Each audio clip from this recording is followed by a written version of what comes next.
سلام البنات، ان شاء الله تكونوا كامل بخير وصحتكم تكون مليحه. الصحه صحتكم والصحه فطوركم. اليوم جبت لكم وصفه تاع كغاتا بالجلبانه بزاف بنين وشكل رائع وراقي. تقطعوه كيما راكم تشوفوا هكذا الى قطع، تحبوا كيما لي تخونش، تحبوا تقطعوهم صغار شويه كبار، يبقى الاختيار ليكم، وتقدموه في الطبق مع مرق هكذا يجي صفر وبنين وخاتر. تبعوا معايا الوصفه نبداوها. الحاجه الاولى في الطنجره تاعكم نديروا شويه تاع الزيت ونديروا البصل والدجاج. البصل نص حبه تكون صغيره، ما تكتروش البصل بزاف، حبه تكون صغيره ديروا نص تاعها، رحوه ولا رابيوه ولا قطعوه. وعندنا تحبوا نصف صدر تاع دجاج ولا تحبوا صدر تاع الدجاج. ما حبيتش نكثر لكم المراحل في هذه الوصفه، ما درت صدر تاع الدجاج يطيب في المرق من بعد نرحوه هكذايا باش تقتصدوا شويه، وتاني باش ما تطولوش بزاف الخدمه ديالكم. هنا واش استعملت التوابل، عندي الفلفل الكحل، عندي توابل تاع الدجاج، شويه تاع الزعفران باش جينا المرق اصفر، ودرت الملح وراح نقليهم على النار. لازم يتقلاو مليح، هذاك البصل يتقلى. الماكله باش تجيكم بنينه وماشي صامده لازم تقلوا البصل مليح. هاوليك هنايا بعد ما تقلى لي هذاك البصل كيما راكم تشوفوا، راح نزيدوا الجلبانه ديروا الكميه اللي راكم حابين. درت انايا زهر، والله ما نكتب عليكم شحال درت، كيما راكم تشوفوا حكمت الطبسي عمرته.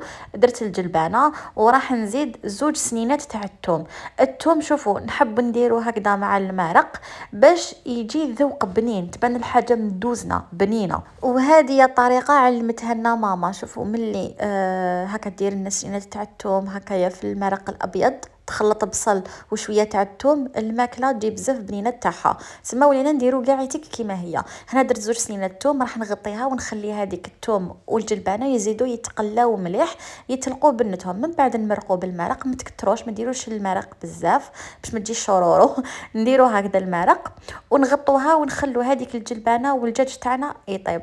الجلبانه اذا كانت طيابه راح طيب لكم بالخف، مع اسكالوب هدايا تاني يطيب بالخف. اذا درتوا قطع تاع الدجاج، تحبوا ديروا قطع تاع الدجاج من بعد تفتوه، تقدروا ديروا كما قلت لكم القطع تاع الدجاج من بعد تفتوه. هنا هاوليك بعد ما طاب لي كلش، حكمت هذاك الصدر تاع الدجاج وراح نديرو في الاشواغ. بون انا فتتو باش رحيتو، ما يحالش نرحي هكايا قاعيتك محطوط في الاشواغ هكا. انا وريت لكم باللي راح نرحيه، هذا ما كان نتوما فتوه ورحوه في اي خلاط كهربائي. هاوليك بعد ما رحيتو راح نزيد له حوالي 2 ملاعق كما راكم تشوفوا كبار تاع الجبن الطاري. ديروا الجبن اللي عندكم في الدار استعملوها. راح نخلطهم بهذا الشكل، نسي ندخل هذاك الجبن مع الدجاج مليح كيما راكم تشوفوا. من بعد راح نزيدوا البيض شوفوا على حساب الدجاج تاعكم، الكميه اللي درتوها راح ياكل لكم البيض. ياكل لكم يا حبه ونص يا ياكل لكم 2 حبات بيض، نتوما احكموا 2 حبات بيض، ضربوهم وديروا بالنص باش اذا نص كانت سوا بلا ما تزيدوا، اذا كان مخصوص زيدوا البيض. هذا مكان. وراح ندير الرشه تاع خميره الحلويات. خميره الحلويات اختياري، تحبوا ديروها تحبوا ما ديروهاش، بصح هي ما راح تمد لكم ذوق، ما راح تبدل لكم الذوق، ما والو. ديروها باش هذا الدجاج تاعكم يزيد يتنفخ. شغل الكغاتا تاعكم هذا كي ديروه في المول ديالكم راح يتنفخ ويجيكم عالي. تسمى من الاحسن ديروها. هنايا زدت هذاك الكميه تاع البيض اللي بقالي. هنا حكمت سرسو هدايا المربع، درت له بابي فيلم من تحت كيما راكم تشوفوا باش كي نفرغ الدجاج تاعي ما يخرجليش في الجناب. وما تخافوش البابي فيلم ما يذوب ما والو، يبقى هو طيبوا به. حنا جينواز ونديرو هكا كي نطيب. تحبوا ديروا في هذا السرسو اذا عندكم، اذا ما عندكمش تقدروا في المول تاع الكيك غلفوه هذاك المول تاع الكيك بورق الطهي وديروا هكا. كملوا المراحل كيما راح نوري لكم، من بعد تقلبوه وتقطعوه فقط.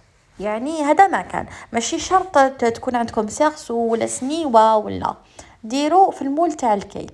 من بعد هنايا شوفوا هذاك الدجاج درتو في الفرن يطيب شويه يشد روحه باش نفرغ من فوقه الجلبانه واش درت، حكمت صفيتها نحيتها قعيتك من هذاك المرق، درت رشه تاع المعدنوس، درت رشه تاع خميره تاع الحلويات و2 حبات تاع البيض وشويه تاع المرق باش جينا خفيفه. ودوكا راح نخلطها بهذا الشكل. شوفوا ما تكونش شاده روحها بزاف وما تكونش بزاف كيما نقولوا جاريه، لا لا كيما راكم تشوفوا هكذا. دوك هذاك البيض يشد روحه مع الجلبانه راح تجينا سوا. هاي لك شوفوا دخلتها للفرن واحد 10 دقائق برك هكا، قسمه شدت روحها باش كي نفرغ الجلبانه ما يتخلطليش الجلبانه مع الدجاج. حبيتهم يجوا زوج طبقات كيما شفتوا في اول الفيديو. فرغت الجلبانه ودوك راح نرجعها الطيب في الفرن على 180 درجه. كي طيب لنا من التحت ونشوفوا الجلبانه هذه والبيض شدت روحها، نزيدوا نشعلوا لها من الفوق باش تشد روحها وتحمر. نخرجوها تبرد وتعرق باش نجو نديموليوها بهذا الشكل. هاي لك شوفوا كيفاش نحيتها ديموليتها. من بعد راح شوفوا هذا اختياري، تحبوا تخلوا على الجهه تاع الجلبانه بلا ما ديروا الجبن مبشور ولا ديروا، تحبوا ديروا كيما انا قلبتها الدجاج يجي من الفوق، حكمت شويه تاع المرق شويه جبن مبشور والجبن هدايا تاع الشرائح تاع البرجر وذوبتهم على النار مع قلت لكم شويه تاع المرق، ما تكتروش المرق باش ما تجيكمش خفيفه. دوكا راح نديروا هكذا من الفوق وندهنها قاعيتك بهذا الشكل ونرجعها للفرن. نشعلها من الفوق قسمة تحمار شوية وتتقراتينا.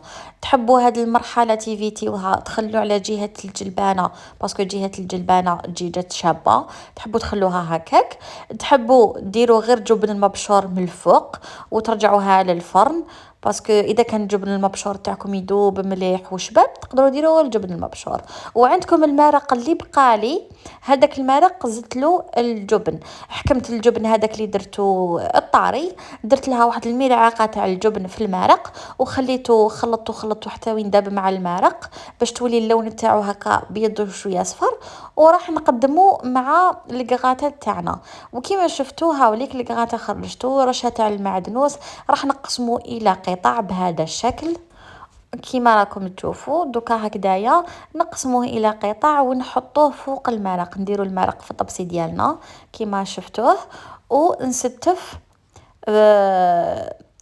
تستف على حسب نتوما شحال راكم حابين تعمروا الطبسي ديالكم، ولا تحبوا كل واحد تحطي له لاباغ ديالو. يعني تحكمي طبسي ديري فيه شويه تاع المرق، ديري قطعه من هاد الكغاته، رشه تاع معدنوس وتزيين كيما راكم حابين.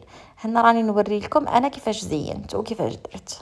وحبيت نقول لكم بلي هاد الوصفات اللي راني نحطهم لكم في اليوتيوب قاعيتك راني حاطتهم في الانستغرام فيديو قصير فيه دقيقة ونص، يعني ملخص. اللي يحب يشوف فيديو قصير يدخل لعندي الانستغرام، اسم الانستغرام كيما اسم اليوتيوب، ونبارطاجي معكم حاجات مختلفة في ستوري، يعني يوميات كي نخرج كي ندخل نوري لكم واش درت في الدار، من داك نوري لكم منتجات، يعني ماشي نفس هذا المحتوى غير طبخ اللي في الانستغرام. هنا راني زينتها بمعدنوس ووحده تاع الزيتون الاسود. لحقنا لاخر الفيديو، نتلاقاو في وصفة اخرى ان شاء الله. صحة فطوركم.